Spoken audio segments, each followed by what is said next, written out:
Brendan? Hi, this is Brendan Burnett. I am NAAIA's Director of Professional Development, and it is my pleasure to introduce our webinar today. Before we get started, I just wanted to give you some information on asking questions. There is a question box at the bottom of your screen, and you may type the questions throughout the presentation. Questions will be answered at the end during the Q&A session. And at this point, it is my pleasure to welcome Priscilla Hammonds, NAAIA's National Program Committee Chair, to the webinar. Great. Thank you, Brendan. And good afternoon and good morning to everyone. We're very excited that you are joining NAAIA's first Black History Month webinar. And we are very excited to feature Ivy Kusinga, Senior Vice President and Chief Culture Officer for Chubb. Again, I'm Priscilla Hammonds. I'm a NAAIA board member and chair of our programming committee. Our theme for Black History Month webinars is Now is the Time. And so we've asked each presenter to fill in a blank around now is the time to do what.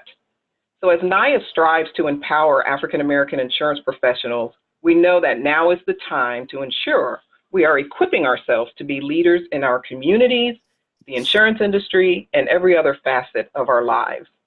And since we know there is much opportunity to increase the number of African Americans in the insurance industry, we must do all we can to leave a legacy and a strong foundation for the next and future generations of leaders.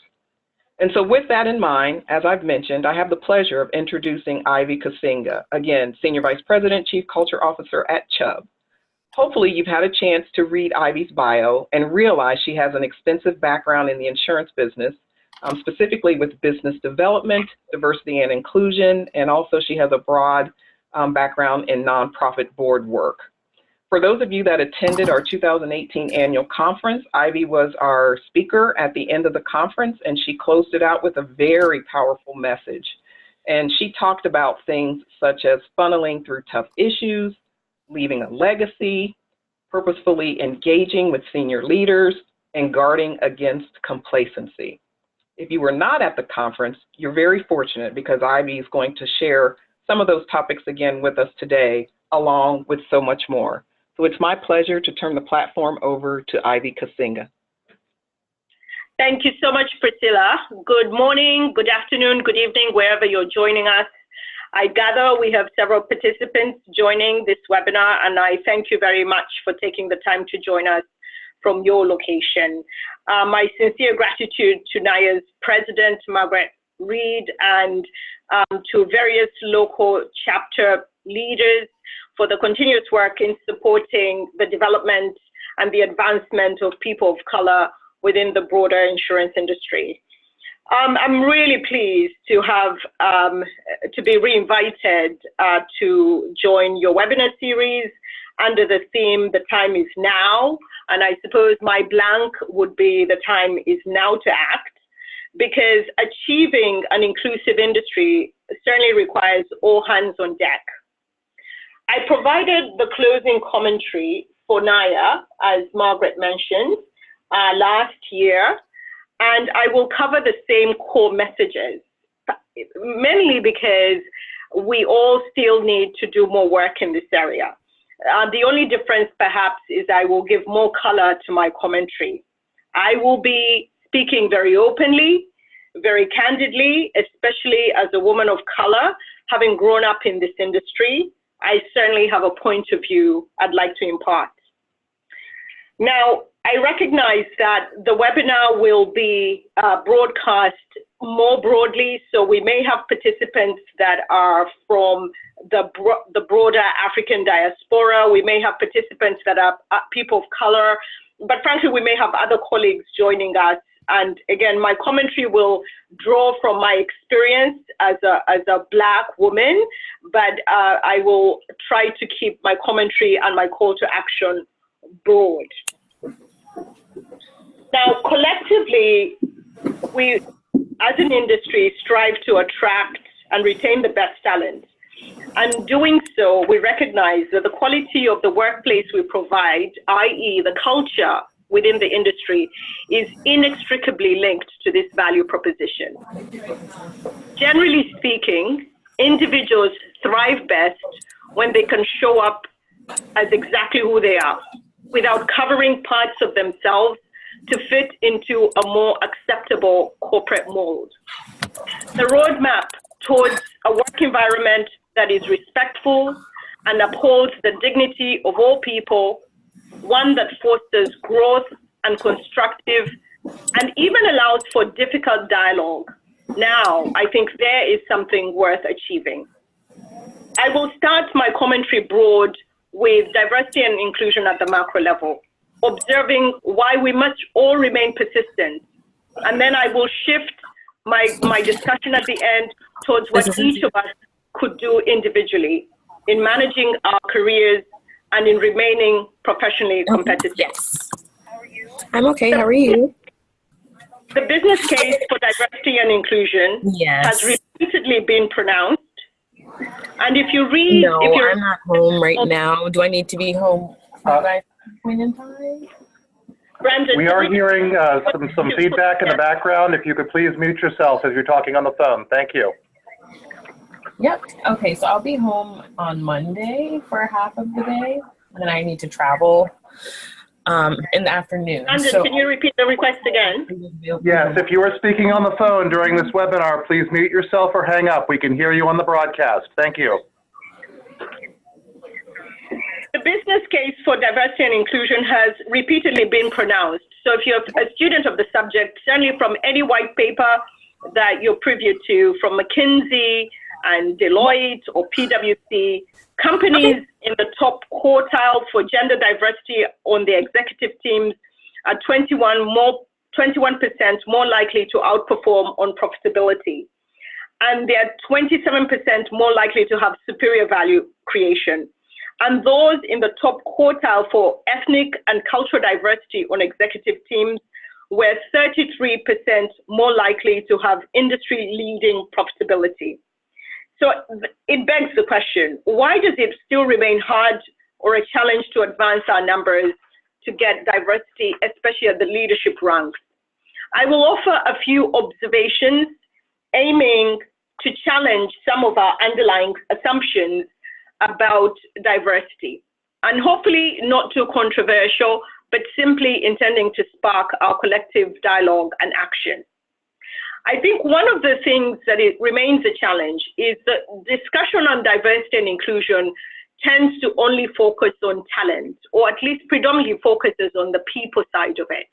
We talk about demographics, we talk about gender issues, we talk about sexual orientation, creed, and background. And I think we are all challenged to widen the lens to incorporate a business case that translates into recognizing that we trade in marketplaces that are culturally more broad and diverse. Chubb as an organization trades in all 5 regions, and we're located in 54 countries. And therefore, we have to remain attuned to issues of diversity. And certainly the way we treat our customer does bear in all regions and in all countries. We also need to recognize that the face of the customer is no longer the same. And a lot of our growth opportunity, frankly, is in Latin America and in Asia. And the way that customer interacts with us as an organization and with our industry also bears to issues of diversity and inclusion.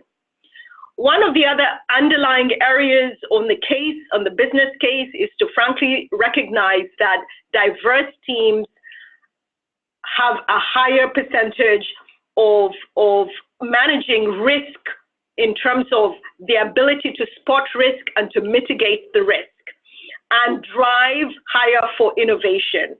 So if we're truly to digitize our industry and truly to perform in a way that makes us a contemporary industry, we really have to make sure we're widening that lens to incorporate talent that will bring in new ideas and faces of people that will helpfully make us more innovative. The second underlying assumption is, I think, really not intended to attack the role of chief diversity officers, but I think there's certainly something to be questioned when we delegate the duty of diversity and inclusion to chief diversity officers. In my mind, diversity and inclusion has to be leader-owned. It is critical that anybody in our industry that is a key leader has a central responsibility as a carrier of duty and as an architect of making our teams and our companies more diverse and inclusive. I think it is a disservice to us to delegate this duty to one sole individual. The other aspect that I think does bear some level of complexity is identity doesn't necessarily unify individuals. So, you know, many of us joining this particular webinar, if we're African in background, still in the African diaspora, many of us come to our places of work with a very large diversity of experiences. People of color are as different individually as they are collectively. And so we have to admit that there is more complexity than thinking that there can be one solution that fits one group. So there is no one solution that will totally satisfy all people of color. There is no one solution that will satisfy all Black people. We have to recognize that there is a lot of complexity layered within racial differences and cultural differences. The other aspect about organizations that I think makes challenging is many of our companies were not designed with diversity and inclusion in mind. So it begs reflection that companies were not designed with women in mind. When you look at a lot of HR policies and practices around things that matter a lot to women or to other cultural groups, you recognize that a lot of these organizations did not have these individuals in mind. And therefore, our challenge is to actually reset some fundamental practices in how we are designed and how we are wired. The last assumption I will tackle is it's not a zero-sum game. Now, this is the elephant in the living room. We are witnessing a polarizing climate, which pits groups against each other. And this is the old playbook of divide and conquer. We have to reject it. White men within our industry will not lose their place and standing because we let other people in.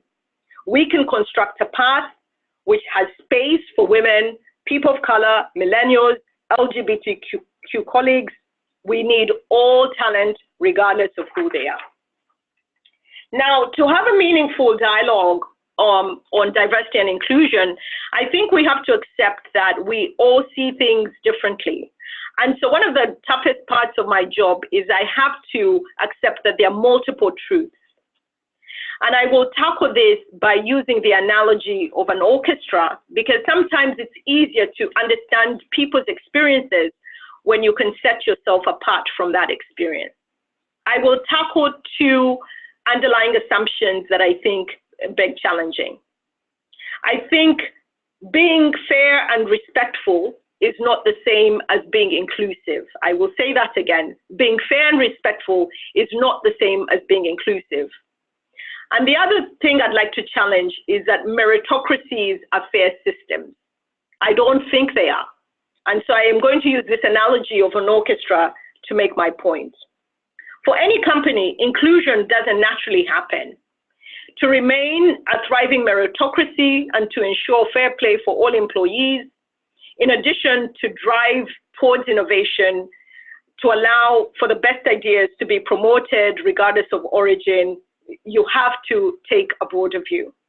Inclusion is not to be confused with respect because it requires the heart muscle of empathy. That is the ability to see how others feel and to sense how they see things, to recognize that there are historical realities which affect some groups. So let's look at this musical orchestra.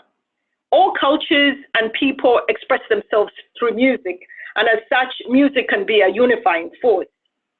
So for the African American experience or for the diasporan African experience, music is really coded within our experience. Many of us come from very deeply soulful backgrounds. Whatever your individual taste in music, we understand that harmonious music results from different instruments and different voices. This metaphor applies to diversity because we all collectively bring our instruments and our voices to our companies. The journey, though, to join each section of an orchestra is undertaken well before the musician can find his section or her section or a chair. Life doesn't offer an equal footing to each musician. Some musicians arrive with the advantage and the privilege of a private instruction. Their interest is more easily paved. And the others, while equally as talented, arrive molded and stressed by a history of struggle. Some of us were denied instruments and a music education, and in some cases, we have skilled musicians whose music and rhythm is not easily embraced by the group. Regardless of your start in life, we all arrive wanting a place to play our instrument and to make a contribution to earn a living with a measure of dignity. Now, our leaders, and if you're a leader on the webinar, you're the maestros at the front, ensuring that each group of musicians adds to the overall harmony of music being played. I think it takes intentional skill to conduct an orchestra consisting of skilled musicians from varied backgrounds and experiences, recognizing that the color, the size, the shape of the instrument does not necessarily dictate its value. To conduct effectively, the maestro must remain attuned to all instruments, discerning of their contribution. A skilled maestro understands that music is an intricate sum of all instruments and all voices. And the challenge of the maestro is that he or she cannot be distracted by the most visible section. And in real life, the violin section in most orchestras takes a prominent role, or the viola section takes a prominent role. And the experiences of people of color are usually that they are placed very much at the back of the orchestra. They arrive stressed, and in some cases with instruments that are out of tune with the dominant group. This has been my personal experience. Inclusion of those musicians requires wisdom to tap into their experiences, and it certainly requires courage of the maestro. The maestro has got to have the courage to lower the music of the violin section, to allow the odd musician to show their craft. Now, in addition to that, we each become better musicians by playing together with people who are like us. So members of the flute, the interplay, the variety is critical to the growth of that discrete group. We benefit from time playing together in a circle of like musicians, which will help us open up with the challenges we face in the larger group. So there's space to be made for people of color where they can share those like experiences, those like backgrounds, in a way that does not negate their participation in the broader orchestra, but that gives voice to their experiences. This is necessary rehearsal time. It has a sharpening effect, and it certainly builds confidence, making them better members. Now, while it's important to recognize the headwinds we face, I hope you will leave this discussion more resolved to also be somewhat self-reliant, because my observation is that as people of color, we cannot rely on corporate organizations to fully uncover our experience and support our experience. To ensure personal success, I would like to encourage you to focus on some areas that are within your direct realm of control. And the journey always begins with one step forward, right? So I ask you, as I'm going through some of these, to just think about one way in which you can take action. In Kiswahili, which comes from Kenya and Uganda, we say haba na haba kijaza kibaba, which means little by little the container gets filled. While we tend to overlook small changes, they are the ones which over time actually make a difference. So let's focus on a couple of opportunities that can help each of us move one step forward. One of the areas I'd like to tackle is mindset, because mindset in my mind is half the battle. Now, I'm not entirely sure how mindset is developed, and I think if you listen to social scientists, they suggest that part of mindset is coded in our personalities, and therefore at a certain age is not very mutable or changeable. Whether it's nature or nurture, mindset makes a difference in business success. And we're often fed the constant diet of assumptions that serve us poorly. For people of color, I think if you believe the assumption that life is fair, you will be fighting headwinds. I think our experiences as people of color make us realize that life is not necessarily fair, that we come from backgrounds and a sense of struggle that has made us understand this code at a much earlier state in life. But your mindset governs your approach, and your approach governs your action. And I don't know about you, but I know every time I'm in a meeting, this is something that strikes me when I meet people. How are they thinking? And really the word there is metacognition. It's to think about how you're thinking. And it's not an easy process because all of us are in our own heads. But I want to really challenge each of us to really think about how we think and how the actions we then take propel our success. The other area that I just want to be very candid about is often we think that people get promoted on merit, right? And this is, again, a very accepted argument that the best people are the ones who rise in organizations. And again, I will be very open with you by begging to differ with this assertion. I think merit does differentiate people, but I think, to be honest, there are other variables at play.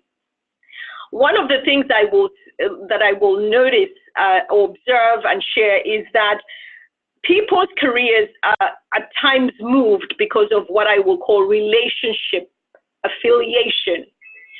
So there is something to be said for knowing people who know people who then position you at the right time or the right moment in your career. Now, for many of us as people of color, we enter this industry without that relational attachment. I don't know about you, but my last name gives me no footing and gives me no fast track to relationship.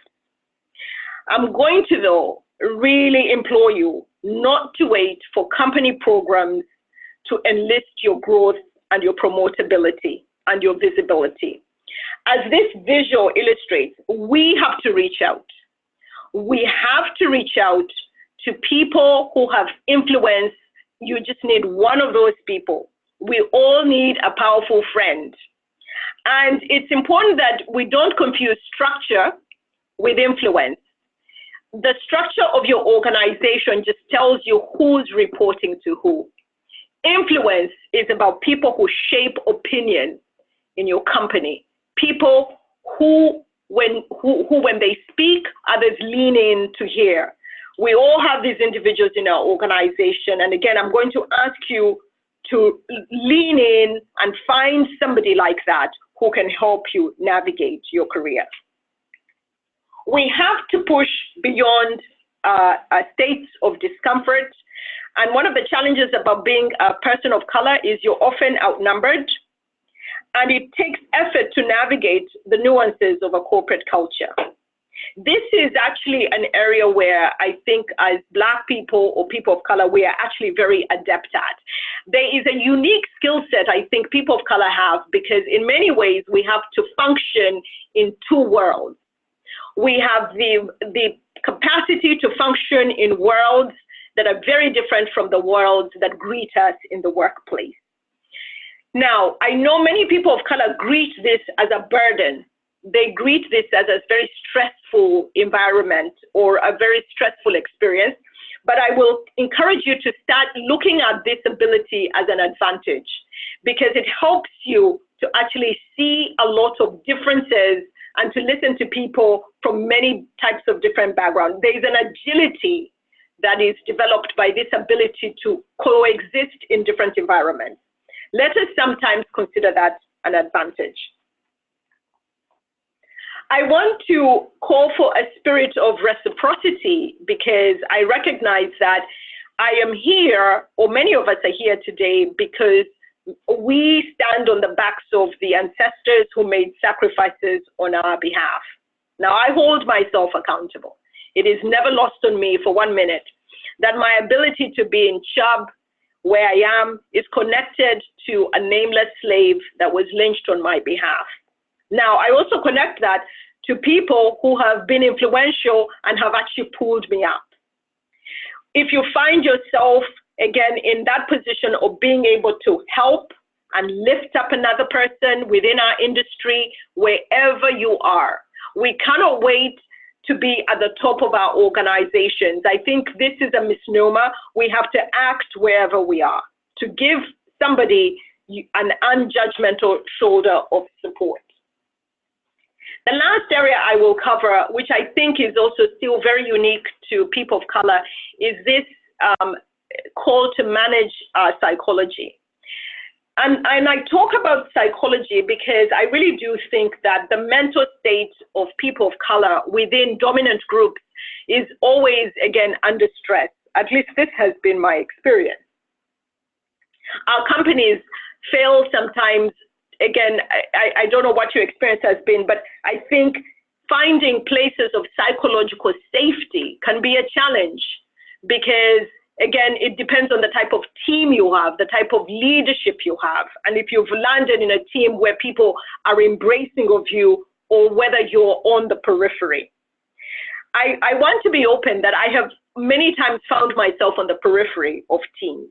And these are the strategies that I would like to impart, right?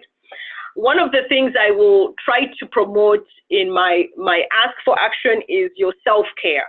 It is really critical that a lot of the stresses that you experience in dominant groups, that you understand that those are actually somehow being coded into your emotions, into your well-being, and you have to find a place to park them.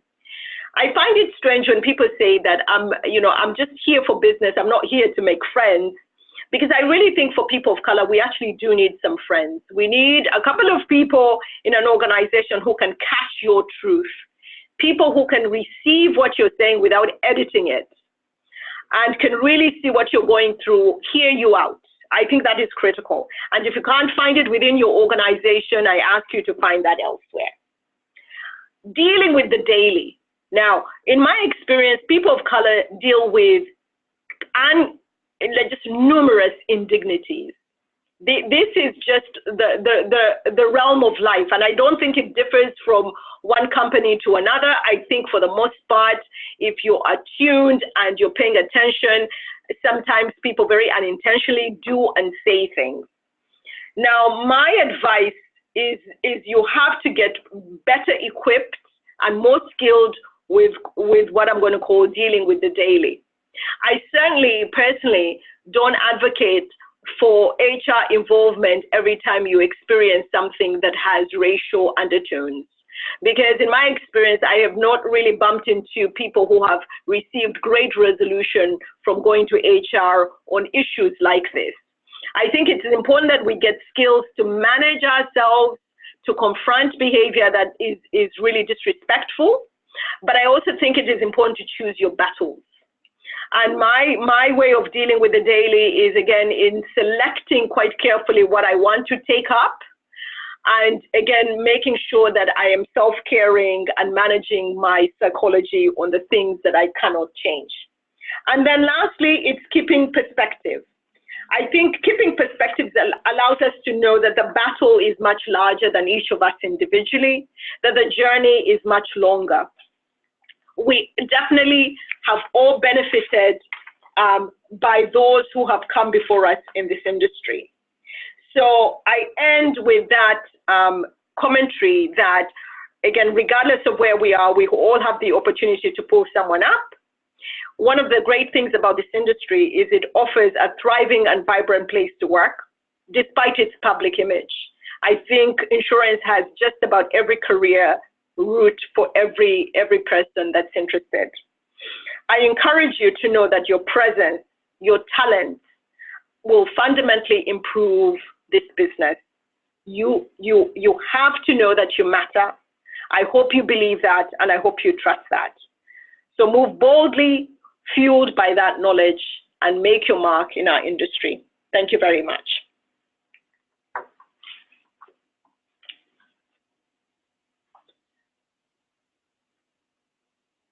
So Brandon, I don't know, are there any questions? At this point, there are no questions, but as a reminder, if you'd like to ask a question, you can type your question in the question box at the bottom of your screen.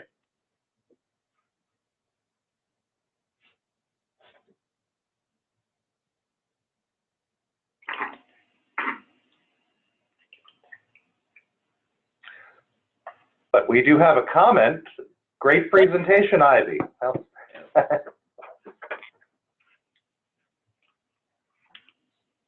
Margaret or Priscilla, do you have a question? So here's a question that just came in. Can you elaborate about the meaning of inclusion? Yes, sure, I can. I mean, I can't remember who said this, but I think, the analogy is very fitting, that diversity is about being invited to the dance, and inclusion is about being asked to dance, right? Yeah. So to me, diversity is about having a mix of people. You want all kinds of people from different types of backgrounds, different belief systems, just a different kind of approach, different generations, different sexual orientations. You want the mix. But inclusion is really about ensuring that people can perform, can be who they are, that they can actually navigate your organization without feeling that they have to cover any part of themselves. So inclusion actually gets you the talent performing at their best. And I think what's interesting about that question is it's possible to have a team that's very diverse, but if you're not inclusive, some voices are left unheard. So again, inclusion is a responsibility that is collective. I think all of us can make our companies more inclusive. I don't think it only is something that leaders need to do, because leaders set the tone for it. But if you really think about it, your daily experience on your team is governed by the people around you. So it's governed by the interaction on the team. I hope that answers that question. Great. So Ivy, here's another question. Can you give us some more advice on how to challenge and confront negative behaviors when appropriate? So, again, it really does depend on the situation, but I have, developed my own strategies over, I suppose, years, and you have to know your own company, and you have to obviously know the individual. But when it comes to commentary that is unacceptable, or if somebody tries to, say, touch my hair or make a comment that I think is racially motivated, one of the things I do is I make eye contact that is not, emotionally motivated, but is, more neutral eye contact, but it's serious. And I look at the person and I will say, cut it out, right? I think it's important that people know where you draw the line when somebody comes at you in a disrespectful way. Because I think if you don't draw the line, and I think it's a Caribbean saying, a monkey knows which tree to climb, is that people will test your line. So when it comes to issues that, again, I think it's reciprocal. I grant people the respect, but I also will expect that back for myself. And so if somebody doesn't render me that respect, I feel I have to draw my line. So that line for all of us is individual. I cannot tell you where to draw your line, just like you cannot tell me where to draw my line. But my strategy is I look the person in the eye and I say, cut it out. Or I find that unacceptable. and I don't smile, I don't laugh it off. And usually, I mean, honestly, in 90% of the cases, the person will never reapproach you in the same way. Great. So Ivy, here's another question. What are some things we can do to make our company more inclusive if it's already diverse? You know, first of all, congratulations if you now have a diverse company, because I think that's quite an achievement. I think I would ask you to participate in helping the company become more inclusive. I think what I find is, as people of color, we tend to have conversations amongst ourselves about things that our companies should be doing or can be doing.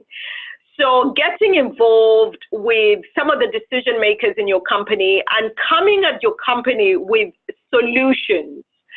It's very easy to be a critic. I cannot tell you, in my job, that comes at me tenfold. Everybody has a criticism of the company that they live with. Very few people come with solutions. So I encourage you to be the kind of person who says, you know, this is an issue, and by the way, here are some ideas for us to consider. The other thing that I will also put on the table is take action. I know at Chubb, nothing pleases me more than just bumping into people who are solving problems for the company. If I go to visit a region in my company and they have come up with solutions and they are already working on something, it's easy to convert people when you show them how it can be done. So I really ask you to have courage and stand forward with your solutions. But if you don't feel like you're still being heard, act. Take some action within the limits of your authority, but take action and make your company more inclusive. Okay. Great. So Ivy, here's the next question. It's a little long, but this question is around what you said at the beginning about the white man being made to feel that they don't have to lose their spot. Mm-hmm. So the question is, how can we better help a white male-dominated industry understand how they still fit and have a seat at the table and still include a more diverse presence? So the person says, I think many think they have to lose their position in order to make space for a diverse candidate. So what is it that we can do to better help to help them understand that they do have a seat at the table, but we need to include a more diverse perspective? You know, I love the question because I really think that that's sometimes at the heart of the resistance that we get on this issue, right? And I think, you know, look, there's probably more wisdom around the webinar or the call on this. I think, you know, in my experience, I think we need a level of finesse on this subject that sometimes what causes a backlash is there's such a visceral, emotional dialogue on issues of diversity and inclusion.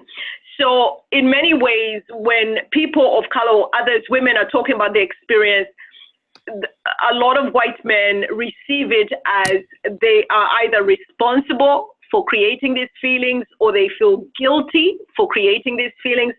And I think we all have to try to come from this in this dialogue as participants. Where can I participate? So I think changing the tone of the discussion, changing the target of the discussion. So one of the things I will say, and I think it's a challenge, we keep having conferences for people of color, conferences for women.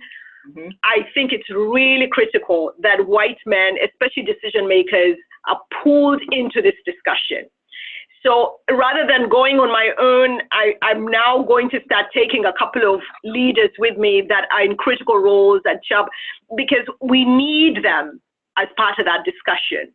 But I think we have to manage this idea that we are attacking people in terms of the way the dialogue falls. I think it's okay to challenge issues and challenge the status quo. But I think when people feel attacked, they naturally self-defend. So I think the way that the discussion is held, it's about all of us holding up ourselves accountable. Again, I don't want to ask anybody at Chubb to do something that I'm not willing to do myself. But I think it's okay for us to challenge each other to do better, right? As long as, again, nobody feels like they're being attacked. And there's an educational journey on this topic, I have to say. I don't think we should assume everybody understands the issues the way we do, because we live in that experience. So I think a measure of patience, and let's extend each other some good faith. Let's not assume that every white person or every white man thinks this or that, because people are still ultimately individuals, and they attach to this subject based on where they sit. So I'd like to think we can all extend each other good faith, but I think a challenge for all of us is to open up dialogue with key influencers in our organization, and to involve them in any kind of D&I work that is ongoing. I think that goes a very long way. Great. All right, so the questions are really coming in now. Here's the next one.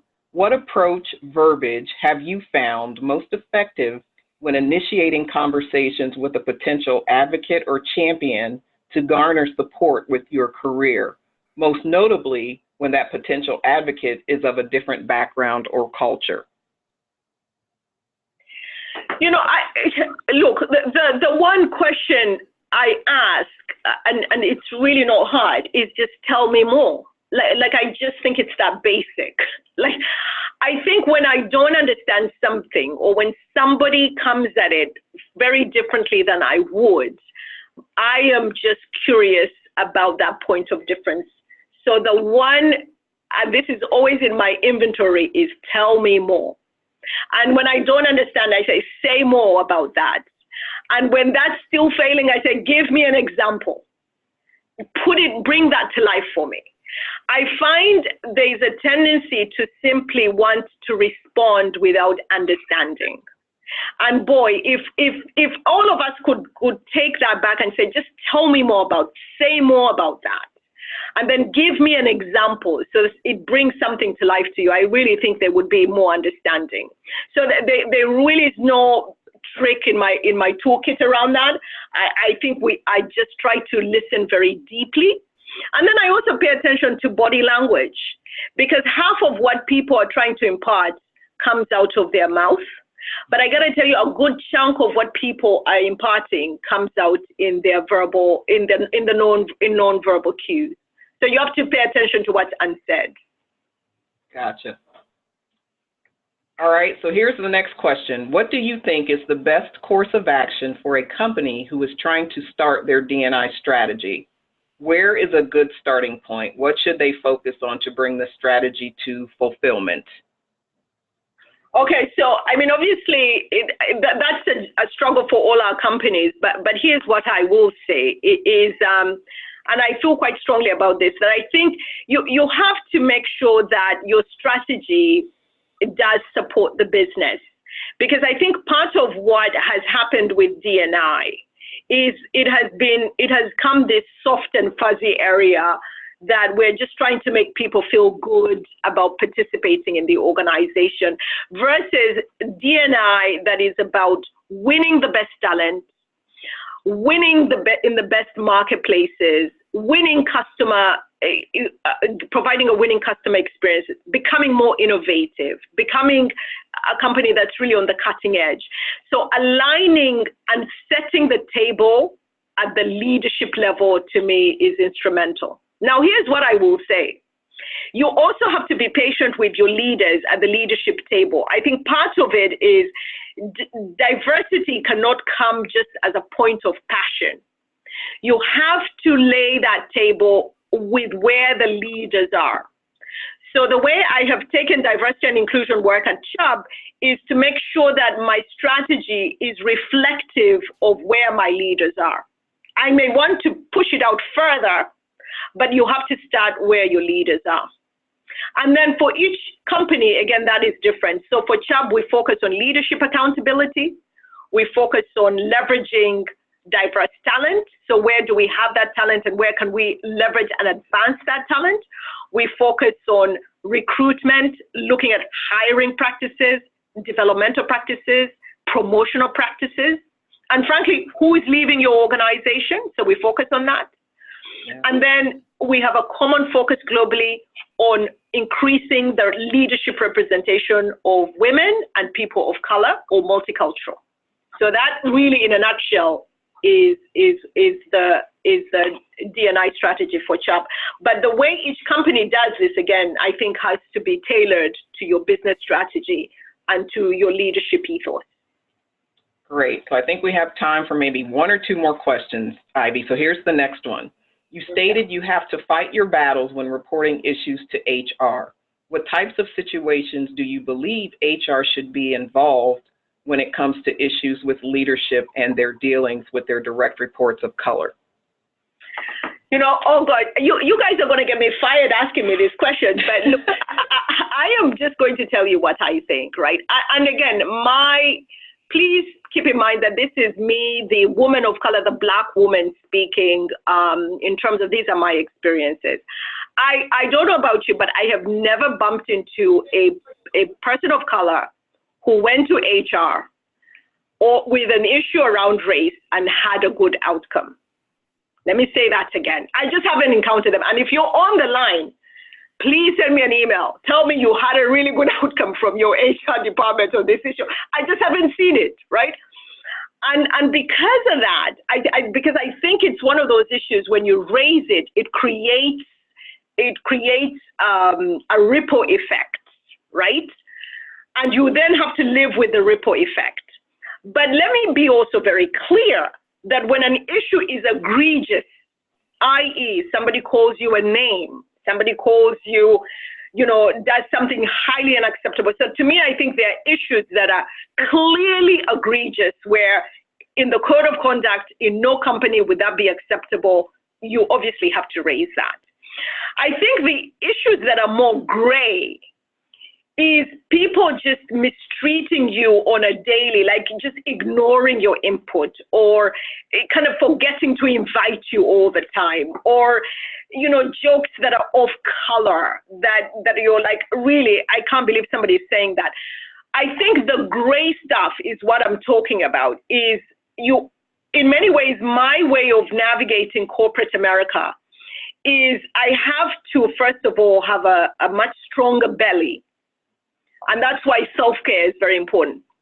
Because if I went to HR, honestly, on all these issues, I would just be a repeat complainer. And so the only way I can help you navigate some of that is to select quite carefully what you want to complain about.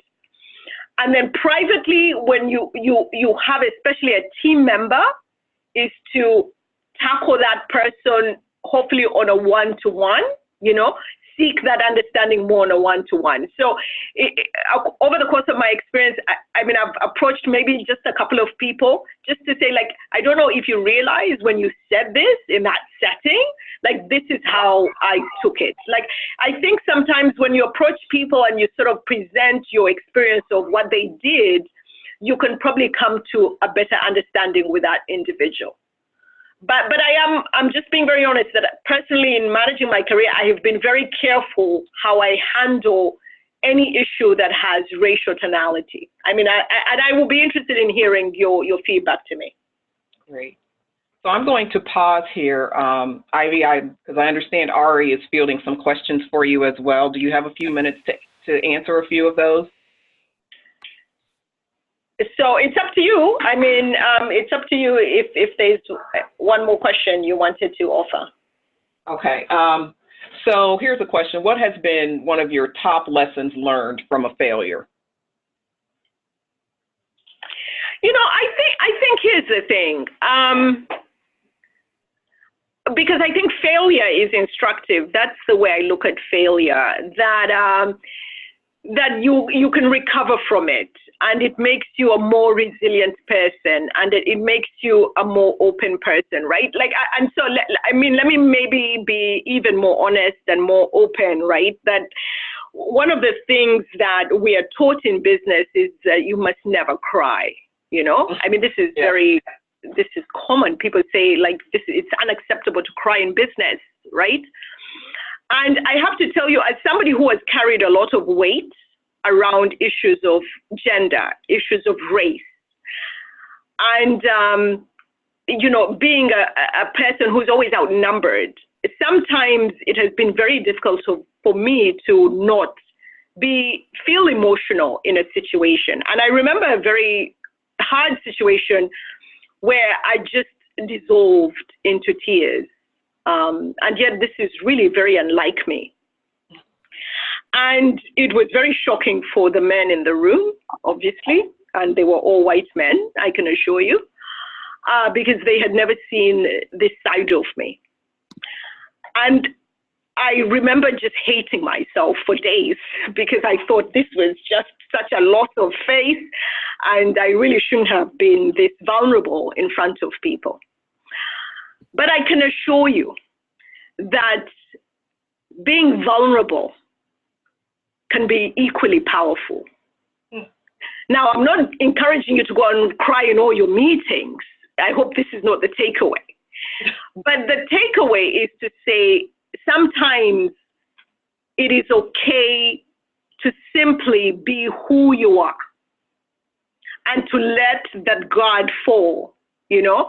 So as much as I thought I had failed, part of what I was really reflective about is actually the respect I gained, because I think I revealed a side of myself that I had kept very, very controlled and very hidden for a very long time. So from all failures, honestly, like I think all of us can probably draw lessons that we learned. I don't think there's anything you gain from something that's happy. Usually you gain insight and wisdom from something that's extremely hard. So I would just encourage you to take heart.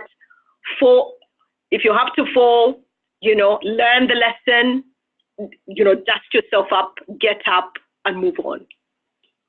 Great. So a question came in. Someone was asking if the presentation would be made available after the call.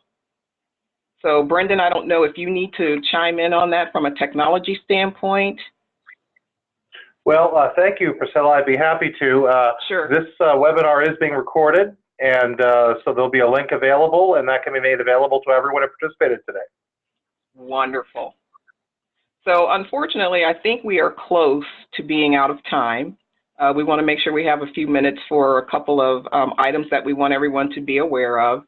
Ivy, on behalf of NAAIA, thank you so much for all of the wisdom that you shared.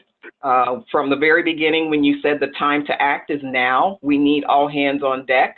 There's still a lot of work to do to improve the representation of African Americans in the insurance industry. To some of your closing comments around keeping perspective, managing our mindset, knowing that that's half the battle, making sure that we do all we can to pull someone up, and moving boldly to make sure that we're making a mark in the insurance industry. So again, kudos to you, Ivy. Great nuggets of wisdom shared.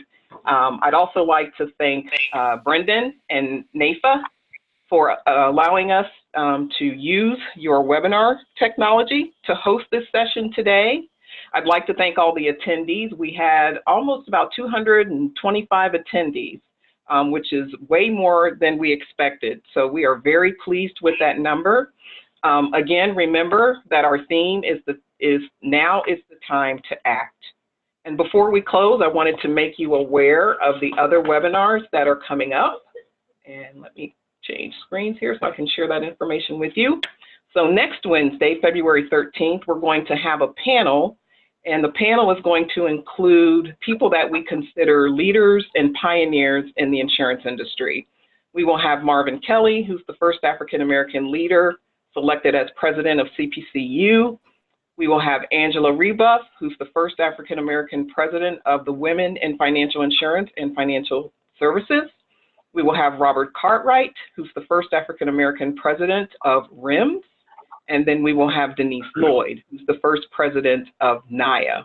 So that's going to be a fantastic session. We've definitely got some heavy hitters who have made a mark in the insurance industry, and we certainly hope all of you will be able to join us.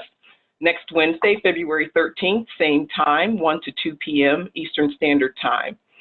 Lastly, I'll share on February 20th, we're going to have Ron Busby, who's the president and CEO of the U.S. Black Chambers, be our keynote.